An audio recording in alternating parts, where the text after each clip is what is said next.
Not all ideas are profitable. Some ideas will bring in more profit, while some ideas will run you at a loss. These are called charitable ideas. Charitable ideas are ideas where you give in value but you don't get any value back. For example, a charitable idea could mean having a bank, only a bank where anybody can just walk in and take money, or having a restaurant where anybody can just walk in to eat.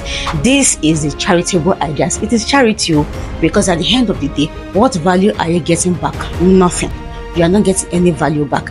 Business ideas, you must be able to provide value and in expectance of value, because whatever value you put out there, you have to get it back twice or thrice. It depends. When it comes to business, you have to be focused on exchanging values. Now, another thing is that your focus audience, your target audience, when it comes to business, can they be able to afford to exchange values with you? There's a difference between being willing to exchange values and being able to afford this. Now, willingness is okay. For example, now I may come in with a car and tell them, okay, this car costs like 10 million naira. Oh, people will be willing to buy. Okay, I'm willing to buy. I wish. No, willing and wishes does not work in business. It's the ability.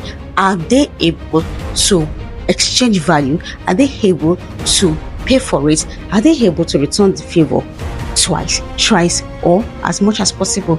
So when it comes to business, the important thing is exchanging of values. It is not a charitable event. I have mentioned charity the other time. That is like, charity is like having a bank where people can pick money, having a restaurant where people can eat and without paying. You are the one giving out value without getting back. When it comes to business, business is not like that. Business is not run like that.